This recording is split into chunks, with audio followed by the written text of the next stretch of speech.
Assalamualaikum warahmatullahi wabarakatuh. Jumpa kembali bersama saya Ismail di Tragedi Sinar TV. Hari ini saya akan bercerita tentang kecelakaan sebuah pesawat Adam Air, dimana kita tahu dengan terus saksikan.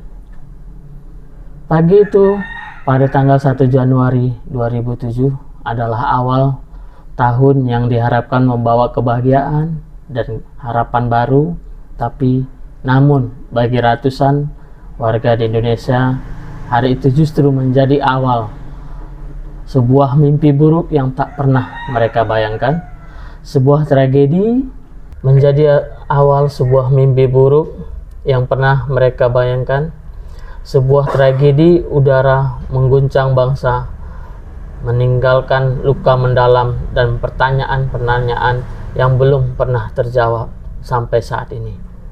Ini adalah kisah penerbangan KL1574 Adam Air. Adam Air adalah sebuah maskapai penerbangan swasta yang relatif baru. Didirikan pada tahun 2003 dengan slogan "Terbang Bersama Adam Air". Maskapai ini cepat populer berkait dengan harga tiket yang terjangkau, menjadikan pilihan banyak para masyarakat Indonesia untuk berpergian di Nusantara. Namun, di balik popularitasnya mulai terdengar bisik-bisik dari masalah operasional dan perawatan yang kurang optimal. Penerbangan KL1574 adalah penerbangan domestik dari Surabaya. Penerbangan KL574 adalah penerbangan domestik dan dari Surabaya, Jawa Timur menuju Manado, Sulawesi Utara. Pada tanggal 1 Januari 2007, pesawat Boeing 737-400 dengan nomor registrasi PK KKW ini lepas landas dari Bandara Internasional Juanda, Surabaya pada pukul 12.59 waktu Indonesia bagian Barat. Di dalamnya terdapat 96 penumpang, 85 dewasa, 7 anak-anak, dan 4 balita. Dan berserta 6 awak kabin, termasuk kapten pilot Repri Widodo dan kopilot Yoga Susanto. Cuaca dilaporkan buruk di sepanjang rute perjalanan mereka. Awan tebal dan angin kencang. Sekitar pukul 14 waktu Indonesia bagian tengah, saat pesawat terbang di atas perairan Sulawesi, tepatnya di sekitar Poliwali Mandar, Manado. Pesawat berada pada ketinggian sekitar 35.000 kaki.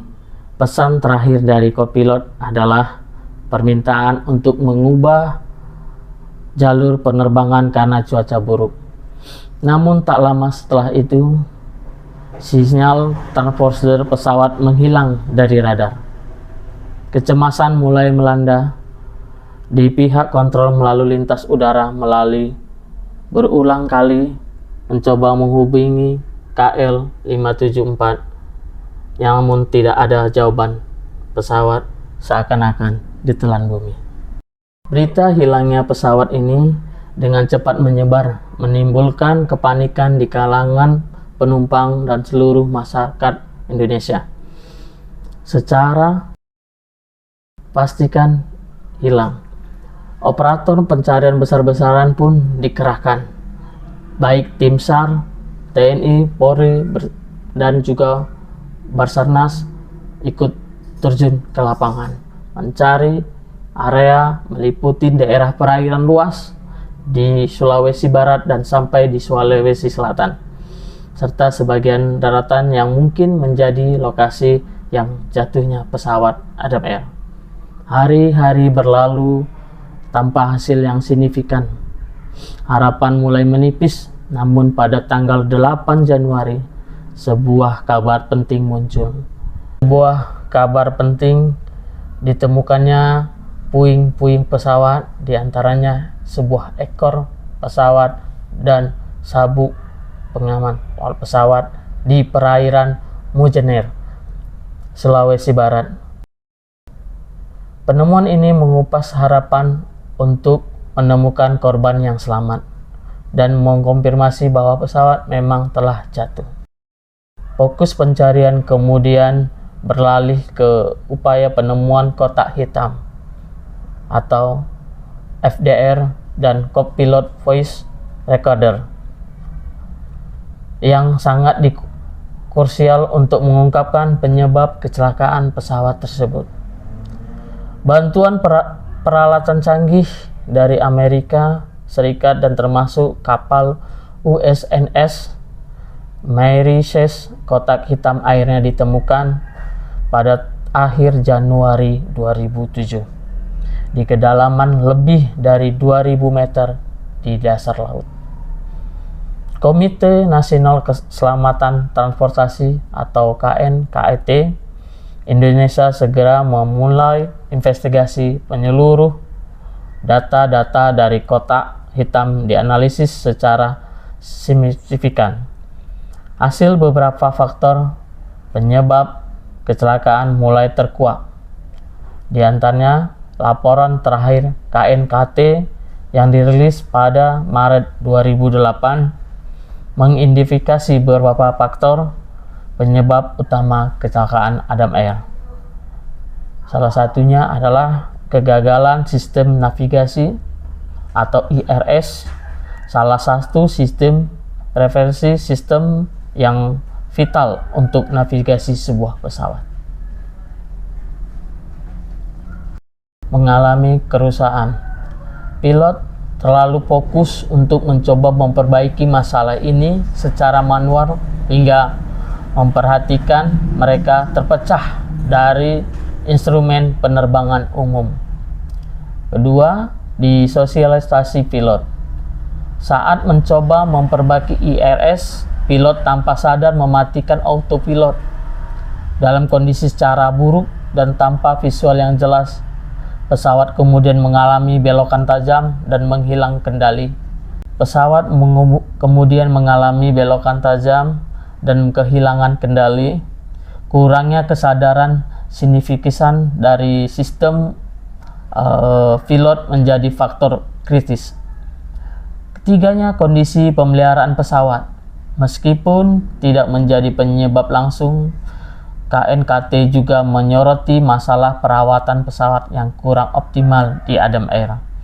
Beberapa catatan perawatan menunjuknya adanya masalah berulang-ulang kali di IRS yang sama di pesawat tersebut sebelum kejadian tersebut.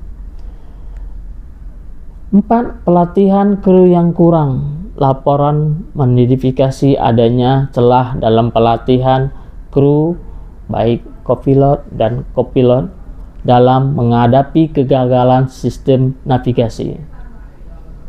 Singkatnya, kecelakaan ini adalah hasil kombinasi dari beberapa faktor di dalam kegagalan, di mana kegagalan teknis berinteraksi dengan human error di bawah tekanan.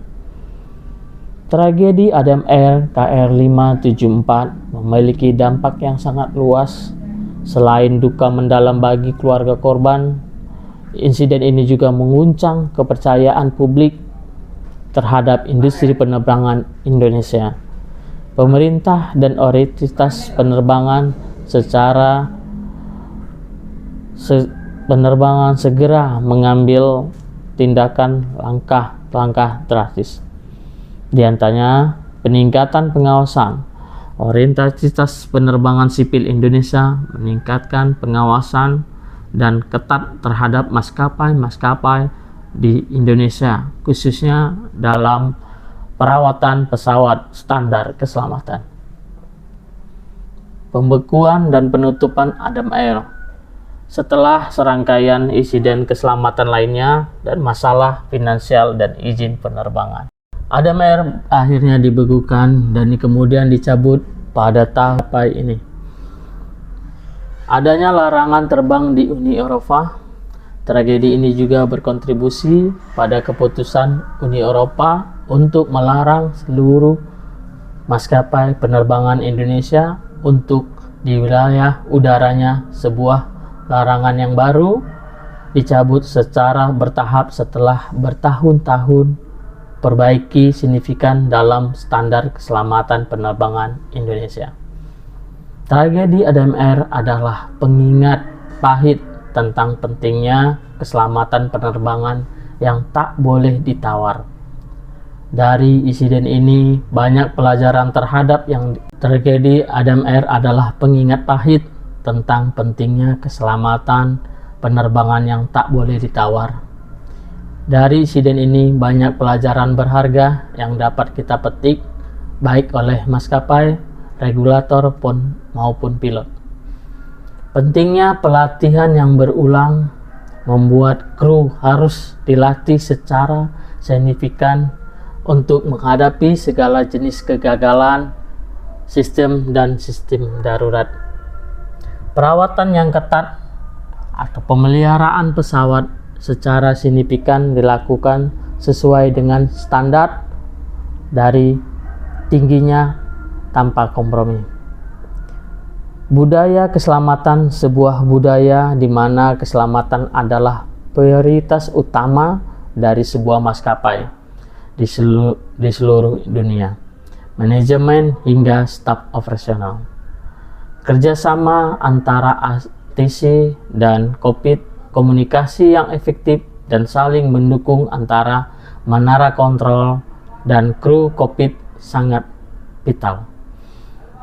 Hingga kini, nama ADMR KR574 tetap terukir di hati masyarakat Indonesia. Sejarah penerbangan Indonesia sebagai salah satu kecelakaan yang paling tragis. Tragedi ini bukan hanya tentang hilangnya sebuah pesawat, akan tetapi juga tentang hilangnya nyawa-nyawa tak berdosa. Dalam pelajaran berharga ini kita harus ingat, semoga kedamaian menyertai para korban dan semoga standar keselamatan penerbangan kita semakin membaik dan meningkat terus supaya tidak terjadi lagi tragedi seperti ADMR di Indonesia. Demikianlah cerita hari ini. Saya undur diri atas nama Tragedi Sinar TV. Kepada para sahabat setia Tragedi Sinar TV, saya mohon dukungannya. Jangan lupa komen, like, share, dan subscribe video di bawah ini. Sekian dan terima kasih. Assalamualaikum warahmatullahi wabarakatuh.